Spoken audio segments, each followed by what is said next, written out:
श्री सीतारामचंद्राभ्याम नमः।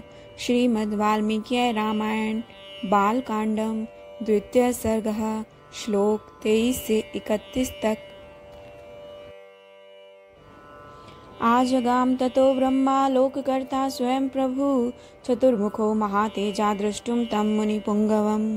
अर्थात इतने ही में अखिल विश्व की सृष्टि करने वाले सर्वसमर्थ महातेजस्वी चतुर्मुख ब्रह्मा जी मुनिवर वाल्मीकि से मिलने के लिए स्वयं उनके आश्रम पर आए।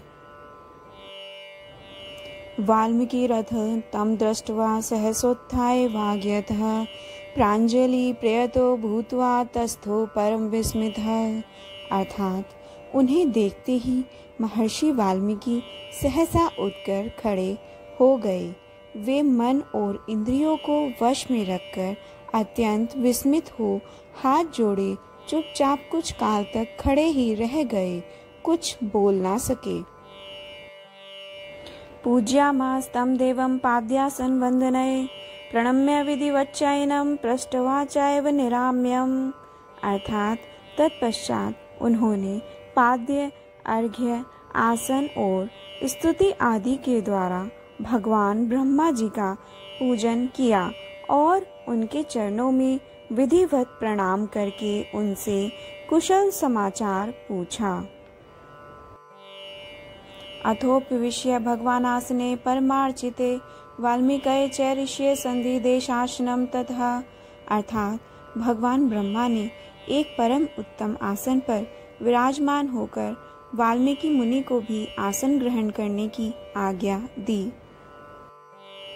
ब्रह्मणा समनुज्ञातः सोऽप्युपाविशदासने उपविष्टा तदा तस्मिन् साक्षात् लोकपितामहे। तद्गतेनैव मनसा वाल्मीकि ध्यानमास्थितः पापात्मनः कृतं कष्टं वैरग्रहण बुद्धिना यत्तादृशं चारुरवं क्रौञ्च हन्यादि कारणात्। ब्रह्मा जी की आज्ञा पाकर वे भी आसन पर बैठ गए। उस समय साक्षात लोक पितामह ब्रह्मा सामने बैठे हुए थे, तो भी वाल्मीकि का मन उस क्रौंच वाली घटना की ओर ही लगा रहा। वे उसी के विषय में सोचने लगे।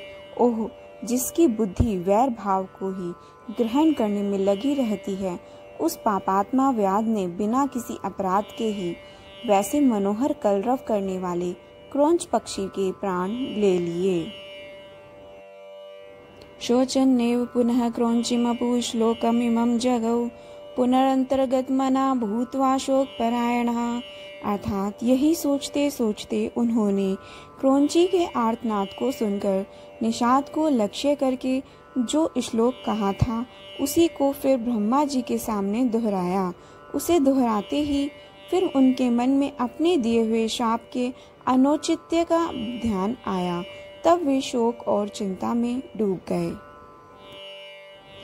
तमुवाच ततो ब्रह्मा प्रहसन मुनि पुंगवम श्लोक एवास्तस्यं बद्धो कार्या विचारणा मच्छंदा देवते ब्रह्मान प्रवत्तेयम सरस्वती। अर्थात ब्रह्मा जी उनकी मनः स्थिति को समझकर हंसने लगे और मुनिवर वाल्मीकि से इस प्रकार बोले। ब्रह्मान, तुम्हारे मुंह से निकला हुआ यह छंदोबद्ध वाक्य श्लोक रूप ही होगा।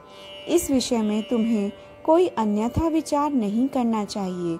मेरे संकल्प अथवा प्रेरणा से ही तुम्हारे मुंह से ऐसी वाणी निकली है।